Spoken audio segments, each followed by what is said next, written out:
يا صباح الفل والورد والياسمين على احلى واجمل متابعين في الدنيا كلها. متابعين ام رحاب عاملين ايه؟ يا رب يجعل صباحكم فل وورد وياسمين، ويجعل صباحكم رضا من رب العالمين يا رب. اللهم امين، اللهم امين. اللهم ارزقني واياكم يا رب، اللهم امين. رزقا حلالا طيبا مباركا فيه يا رب. النهارده ما شاء الله تبارك الله الشمس طالعه والجو حلو والسما صافيه والشمس، بصوا مش عايزه انزل من هنا. الشمس جميله قوي النهارده. هقول لكم الشمس جميله ليه، بس يلا بعد ما تسموا كده الله وتصلوا على الرسول. اللهم صل وسلم وبارك عليك يا حبيبي يا رسول الله. حطوا لي لايك، حطوا لي لايك عشان اقول لكم الشمس حلوه قوي النهارده ليه. عندي ليكم مفاجاه، مفاجاه جميله قوي قوي قوي، اجمل مفاجاه في الدنيا كلها. يا رب ما يحرمني منها يا رب ابدا ابدا، ويخليها لي ويبارك لي في عمرها وصحتها ويخليها لي يا رب، ويخلي لكم كلكم امهاتكم. الحمد لله. امي جت النهارده من الفرافره يا جماعه، تعالوا يلا افطروا. امي جت النهارده من الفرافره، عشان كده الشمس حلوه والدنيا منوره هنا النهارده. الشمس جميله قوي قوي قوي، الدنيا كلها حلوه. ناس كتير طلبت مني تصور عند الطيور، وناس كتير سألتني على حاجات كتير عايزه اجاوب لكم عليها، بس ربنا يفكرني يا رب، اللهم امين. هنفطر الطيور معاكم النهارده ونشوف الدنيا فيها ايه. بصوا بقى الديك الفرنسي الجميل دهوت، ما تضربوش يا ام السعد. ام السعد بتغير ريش يا جماعه، عامله فيها ذكر هناك اهي. وده بدر، ده بدر اللي هو ابن بدر، اللي هو بيعارك، بس مش عارفه هو يطلع بيعارك ولا هيطلع زي ابوه يعني، ولا هيطلع هادي. ربنا يكرمه كده ويطلع هادي. ده بقى ابن الديك الفرنسي، فاكرينه؟ بسم الله ما شاء الله، بقى نسخه تانية من ابوها اهو، بس هو لسه شاب صغير، لسه ما بلغش، لسه ما كسرش، لسه ما عملش اي حاجه خالص، والفرخه مستعبطاه. ربنا اكرمني ورزقني وفضل منه سلاله، الحمد لله يا رب. عندي منه نتايات وعندي منه الديك ده، اللهم بارك. في اخت بعتت لي وسالتني، قالت لي يا ام رحاب، قالت لي السؤال ده اكتر من مره، وقالت لي بالله عليك ترد عليا. عندها بطه مسكوفي، من اللي هو البط المسكوفي ده يا جماعه، بتقول بقالها 8 شهور او مش فاكره 9 شهور حاجه زي كده. بتقول لي يا ام رحاب البطه عندي بقالها 8 شهور ولسه ما بضيتش، اذبحها ولا اعمل ايه؟ بصي يا حبيبه قلبي، البط ده اهو من الشتاء اللي فات، النتايات الكبيره دي، والذكر ده هو، بس الذكر ده كان قليل شويه، كان تعبان من الشتاء اللي فات. ناقص لي ذكر هناك اهو. مالكش دعوه بيه، ما تضربهوش بقى. شوفوا شوفوا شوفوا عايز يضربه. البط المسكوفي بيغيب شويه، وبعدين الجو برد، في الساقعه الطيور بتغيب شويه على البيض. عليكي بخير، على اول امشير ان شاء الله هتبص تلاقي الطيور بحالها، اللي عندها طيور هتلاقي طيورها باضت والخير هيهل. في ناس كتير عندها طيور بتبيض دلوقتي، بس ما تستعجليش عليها. انا عندي بسم الله ما شاء الله يا رب نتايتين، يا رب 3. انا عندي هنا 4 نتايات ما شاء الله، كلهم اجمل من بعض. الرفيعه دي هنذبحها، لما بنيجي نربي بننقي انضف حاجه نربيها، دي حاجه. في اخت سالتني وقالت لي يا ام رحاب بيض البطه بيقعد قد ايه، ولو عايزه احط بيض فراخ احط بيض فراخ من قد ايه؟ بس بتضربها ليه؟ لا اله الا الله. بصوا حبايب قلبي، بيض البطه في الصيف بيقعد 30 يوم بالظبط، 28 يوم لو الدنيا حر قوي، 28 يوم ل 30 يوم بتبصوا تلاقوا بيض البطه كلته نار. طيب في الشتاء بيقعد من 35 ل 37 يوم، على حسب الجو وعلى حسب تحضين البطه. في بطه جسمها بيدفي البيض حلو، وفي بطه ما بتعرفش تدفي البيض حلو. فلو انت بطتك شاطره بسم الله ما شاء الله، هتبص تلاقي البيض بتاعك ينكت على 35 يوم. طيب من اول البطه ما تبدا ترقد في الصيف بنفر البيض بتاعها من عمر اسبوع، عمر اسبوع بالظبط. مالكش دعوه بيه بقى، ده انت بقى فرخه رزله. عمره اسبوع بالظبط يا جماعه، بتبصوا تلاقوا البيض يبدا يعقد ويكون جنين. لكن في الشتاء من 10 ايام بالظبط تبداي تفري البيض. طب عشان البطه بتطلع بيضها، بيض البط بيفضل يتفر من 10 ايام وبيطلع على 35 يوم، هتبداي انت تحطيه من بعد 10 ايام. اول ما تفر البيض وتنقلي تشيل البيض الفاضي اللي فيه، تبداي بقى تحطي للبيض البيض الفراخ اللي انت حابه تحطيه. تعالوا يلا نفطر الحمام. بسم الله الرحمن الرحيم. مش عارفه اشوف يا جماعه الشمس الشمس والحمام بتاعي مش باين من الشمس. بسم الله ما شاء الله، الله اكبر، اللهم بارك. اللهم ما تطيرش، انت خايف ليه؟ ما شاء الله تبارك الله، اللهم بارك اللهم بارك اللهم بارك. انا كان عندي الحمام بسم الله ما شاء الله بيطلع كويس. هو دلوقتي برضو كنت باجي اذبح كنت بلاقي زغاليل كتيره قوي. بس بقالي بالظبط شهر دلوقتي. اخر مره ذبحه منه كانت رحاب هنا او بعد رحاب بمره، وكان فيه برضو انتاج كويس. عارفين كلنا ان الجو كل ما بيبرد الحمام بيريح شويه. بس انا عندي ما شاء الله تبارك الله، بصوا الحمامه نزلت الجردل والذكر هنا بيضه اهوت. الذكر مش بيض، الحمامه بيضه. يعني في حمام راقد وفي حمامه مطلعه بس مش كتير زي الاول. طيب الحمام عندي ما بيطلعش تطلع كويس. وفي واحده قالت لي الحمام بيطلع فرد بيموت وفرد بيعيش. فرد بيموت وفرد بيعيش. الاب والام ما بياكلوش الحمام كويس، بيقول البيض. عشان تتفادي الحاجه ديت هتعملي حاجه. في ناس بتقولك بيض الحمام لو اتمسك بالايد او الايد لمسته بيبوظ. بيض الحمام ما بيبوظ ولا حاجه.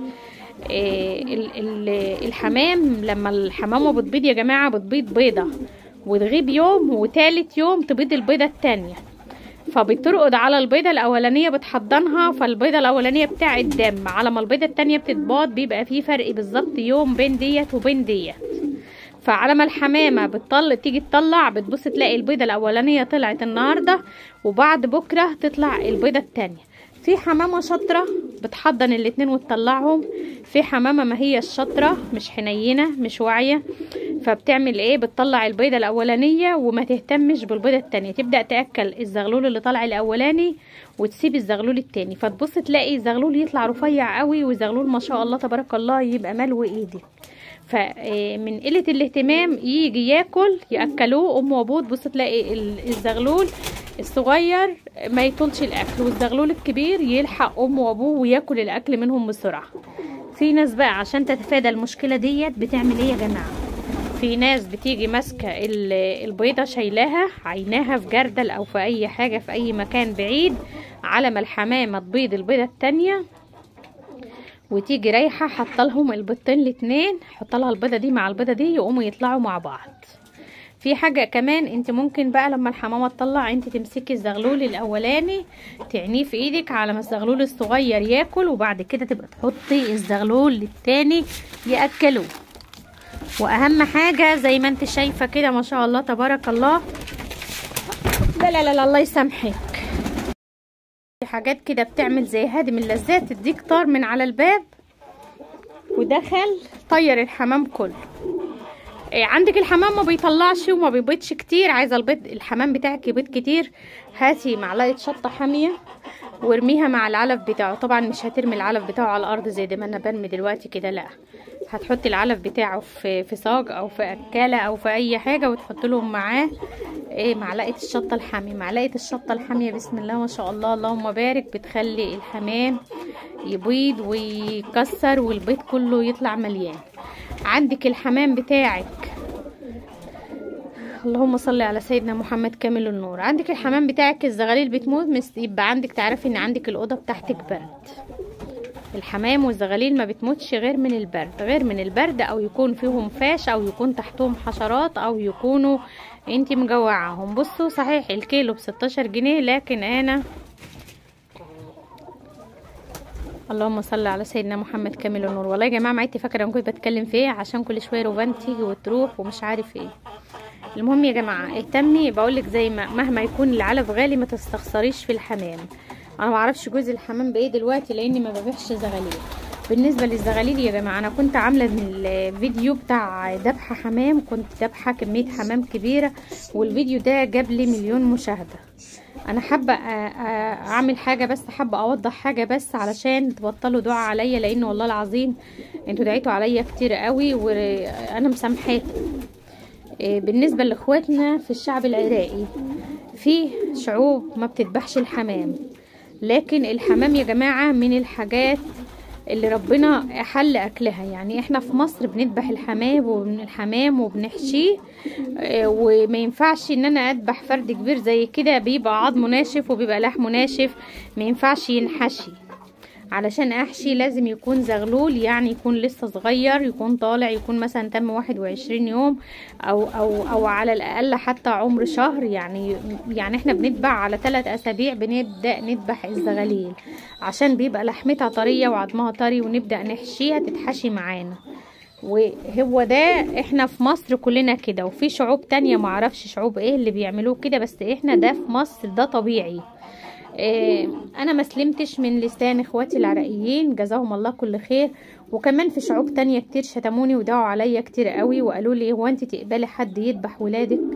يا جماعة انتوا حسستوني ان انا عملت حاجة حرام، حسستوني ان انا دخلت المسجد ولا مؤاخذة بالجزمة، او دست على المصحف والعياذ بالله، او ذبحت بني ادمين، او عملت حاجة. يا جماعة انا ما عملتش حاجة حرمها ربنا، وما اقدرش اعمل حاجة ربنا حرمها. ربنا احللنا اكل الطيور كلها بانواعها، احنا بناكلها. ربنا حرم علينا اكل الخنازير، احنا ما بناكلش الخنازير. ربنا حرم علينا الميتة والدم، واحنا لا بناكل ميتة ولا بناكل دم. احنا الحاجات اللي طلعنا لقينا اهالينا بياكلوها احنا اتورثناها وبناكلها. فانا لما اذبح كميه زغاليل فده خير ورزق ربنا بعتهولي. وفي الفيديو ده يا جماعه انا كنت عامله الفيديو ده عشان كنت بعت الزغاليل ديت لبنتي. هوريكم زغلوله اهيت. بسم الله الرحمن الرحيم. بصوا يا جماعه، بسم الله ما شاء الله، اللهم بارك، بسم الله ما شاء الله. ده زغلول يا جماعه، ده زغلول اهو طلع. ده فرد واحد بس طلع، فرد واحد، والتاني كانت البيضه بتاعته ماتت. فانا لو محتاجه اذبح النهارده هذبحه، بس انا علشان ما عنديش حاجه غيره انا بصراحه مش حابه اذبحه، وقلت خليه. ده لسه مطرش، لو احنا سيبناها اكبر من كده يا جماعه هيفرغ، هتبص تلاقوا لحمه يبدا ينشف وميبقاش فيه لحم كده، بيبقى طري ويبقى حلو قوي للحشو. احنا عندنا في مصر بنعشق الحمام المحشي. فانا بصراحه كنت ذابحه كميه، وكلكم شتمتوني، وكلكم انا قفلت التعليقات مره ورجع عيدني حلها تاني، علشان برضو بسبب الشتيمه والدعوات اللي انتوا دعتوها عليا. بالله عليكم يا جماعه، مادام انا مش بعمل حاجه حرام ولا حاجه تغضب ربنا، بلاش ندعي على بعض، بلاش تحاسبنوا عليه وتقولوا حسبي الله ونعم الوكيل فيكي. ودعا كده انا مش فاهماه، دعا عراقي انا مش فاهماه. انا عارفه ان العراق فيها شيعه وفيها مش عارف ايه، وفيها ناس محرمه اكل الحمام، وفيها ناس بتحبش الحاجات ديت. يا جماعه احنا عندنا الدين بتاعنا ما حرمش حاجه زي كده، واي حاجه ديني ما حرمهاش مباح ان انا اكلها. وده طير، حمام، زي بط، زي فراخ، زي وز، كلها مخلوقات ربنا اللي ربنا احل اكلها لنا. تمام. اتمنى الفيديو بتاعنا النهارده يكون سهل وبسيط، ودعواتكم ليا، وبطلوا تدعوا عليا وعلى ولادي. ربنا يبارك فيكم ويفديكم ويخليكم لولادكم وحبايبكم، بحبكم في الله، والسلام عليكم ورحمه الله وبركاته. ولو وصلتوا لحد هنا بالله عليكم ما تنسوش الفيديو بلايك، وتكتبوا لي كومنت جميل كده، والسلام عليكم ورحمه الله وبركاته.